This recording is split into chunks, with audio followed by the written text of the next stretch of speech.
believers. We are your brothers and sisters. We are members of the Baha'i Faith, an independent world religion with adherents in virtually every country. The Baha'i world is a cross-section of humanity. It comprises members living in more than 90,000 localities in more than 200 countries. Men and women of various religious and ethnic origins. More than 2,100 ethnic groups and tribes are represented. Of these, nearly 30,000 Baha'is have gathered in New York City to commemorate the 100th anniversary of the passing of Baha'u'llah, the prophet founder of the Baha'i Faith. If you see a garden, there are different kinds of flowers, and this garden is beautiful because of the difference. And the same happened in the humankind. It is a world religion, and this religion, in the 150 some odd years of its history, has now encompassed the world in a sense to where we can say it is the second most widespread religion in the world. You know, one of the greatest things that has happened, I think, you know, in the last 150 years ago or so, is that a Persian man by the name of Baha'u'llah, who suffered tremendously, went through imprisonments and all kinds of unimaginable horrors, really, came to the world and gave many teachings. The founder of the faith himself has, with his own pen, written volumes upon volumes of Holy Scripture. This is also a first time in religious history that it's ever happened. Baha'u'llah has revealed over 100 volumes of Baha'i Holy Scripture, and these scriptures are now translated into hundreds of languages throughout the world, and that is another wonderful thing about this faith, where you have access to the words of the prophet founder directly written by him. Yeah, the principles of the oneness of God and the oneness of man, and also the independent investigation of the truth.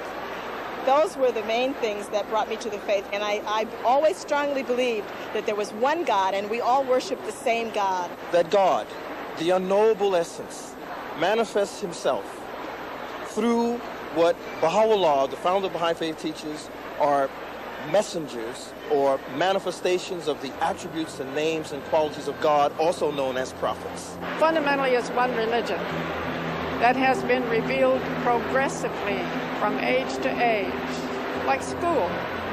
Who's the teacher? God's the teacher through his revealers.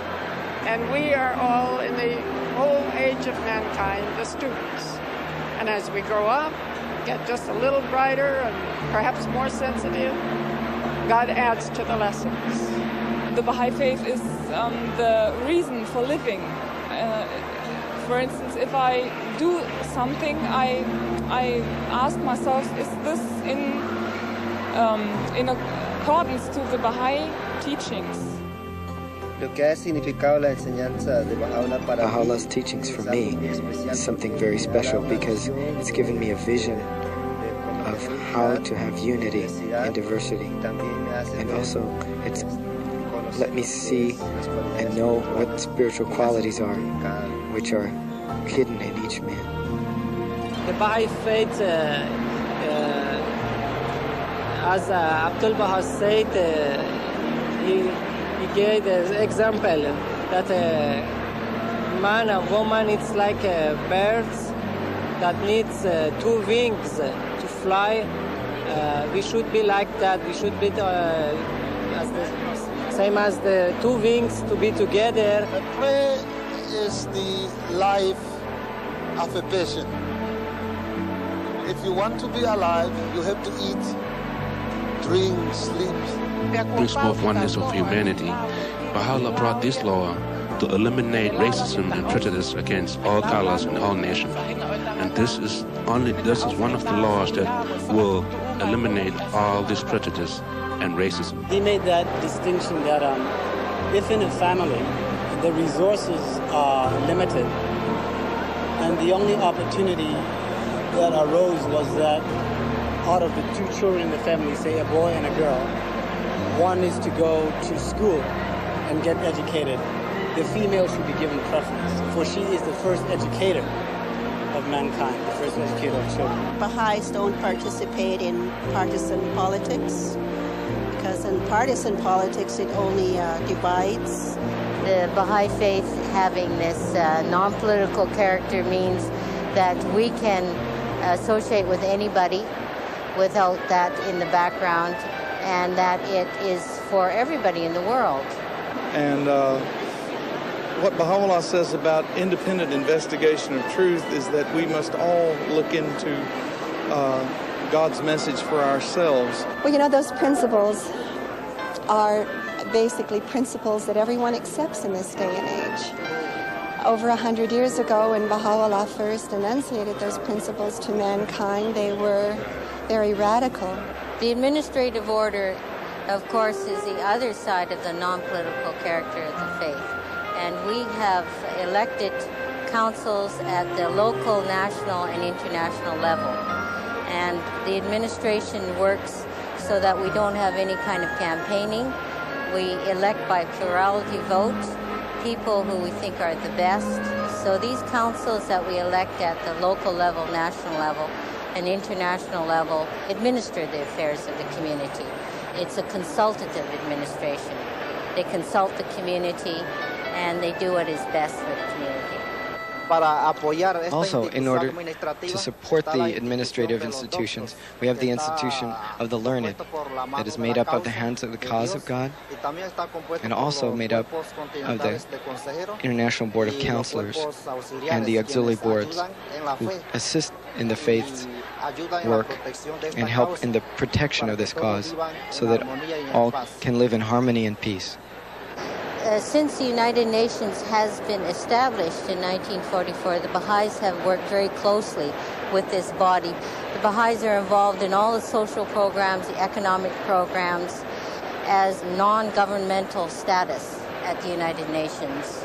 Our most recent effort was at the Earth Summit in Brazil, in which the Baha'is were very involved in this issue. And since we're trying to bring humanity back together where it is supposed to be, we're concentrating on the higher nature of man. But in order to understand unity, harmony, and love, you have to understand yourself. If you want to have a clean spirit, you want to be close to God, you have to communicate in prayers. Baha'u'llah, the Bab Baha'u'llah Abdul Baha, they have given us many prayers in any social fields which you can pray. Baha'i faith, for me and for my people, means the unity of the human race. We've learned to value our own culture and also the development of our own being. And this gives us motivation to continue the examples of Abdul Baha and the teachings of Baha'u'llah. In this life, we must serve humanity with love and with encouragement. The Baha'i faith began in 1844 when a young Persian merchant, the Bab, which means gate, announced that a new era had dawned in mankind's history and that he would usher in this new era. And shortly thereafter, Baha'u'llah, whose name means the glory of God, announced that he was a promise of all ages. He was imprisoned, he was exiled for 40 years, and despite his sufferings in his exile, he was able to write over 100 books and give us the blueprint for world order. I came from a Hindu background. I didn't understand what was religion until I became a Baha'i, how the religions are tied up. All the while people say you change religion, but being a Baha'i, I know religion progressed. So I sort of didn't change from my Hinduism, only thing I grew better. So in fact we felt from Los Angeles itself, or from the time we started from Malaysia, we had a feeling that as if we are going to pilgrimage. And after coming and seeing all of them here, we feel it's so beautiful, so lovely. I would like to say Allahu Akbar to all the friends in the world.